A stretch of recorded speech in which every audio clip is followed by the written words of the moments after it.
Now, you'd think we were getting ready for some fishing here, Stan Kaminsky and I, but not so. We're at a private pond up in Wayne County along with Stan and his son Lonnie. Where we were going was out on that pond, out there, where the water isn't very deep, but deep enough. If you want to get in, I think we can make it. All right, well, I ain't gotten in yet. We would get out using a flat-bottomed John boat. It would make getting across all the lily pads choking the shoreline easier. It was still difficult, though. This is good fish water. You can just imagine the lunkers patrolling beneath the surface.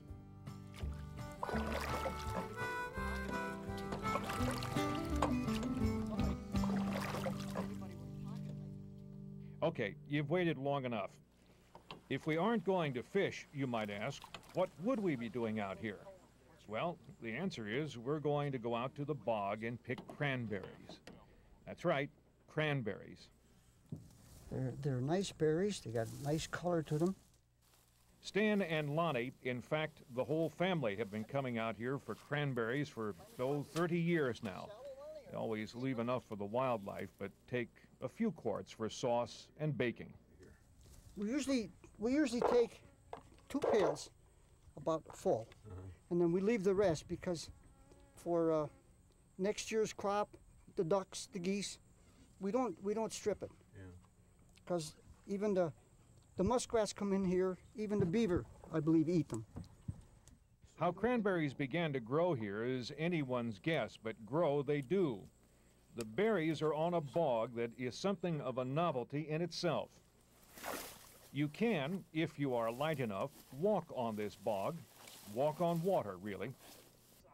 Stan hangs onto the boat as he works along just in case he begins to sink.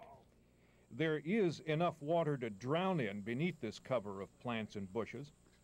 I, being of slightly more than average weight and build, chose not to accompany Stan out on the bog. I could imagine sinking slowly feet first into the water, and it could very well happen. But Stan offered a different spot where he knew the mass to be thicker and so safer. We headed for it. You're much more agile out here than I am, Stan. Maybe I'm younger than you, I don't know. Could Isn't that awful? Could be. A bog is one of nature's more interesting structures. While it looks perfectly solid from a distance, it is not. It is, in fact, a tightly woven mat of vegetation.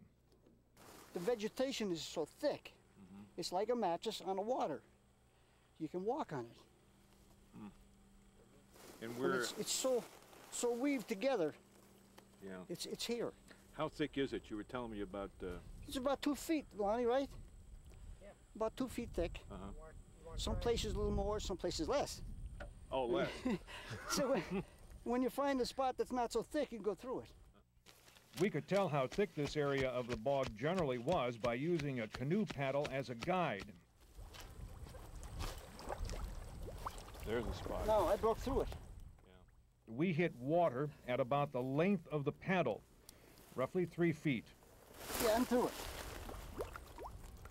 I'd say it's about that thick. Why all the bubbles down there, Stan? That's methane gas. Is it? This stuff is working. It's rotting out. Yeah. And if you hold a match there, when that bubbles comes up and light it, you'll see a flame.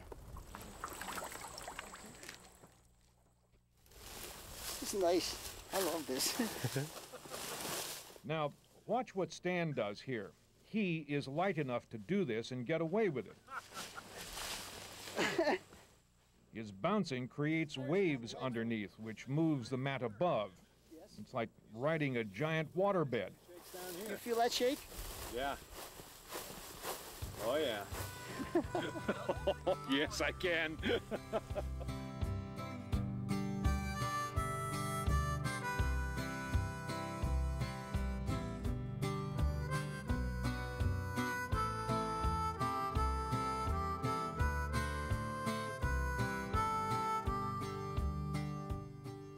Well, we moved along, picking a few cranberries here and there across the bog and along the marshy shoreline.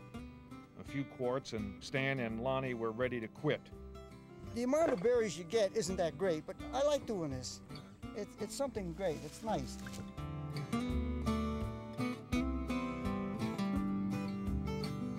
We packed up the day, and I had experienced something new during it, picking cranberries on a bog in Wayne County.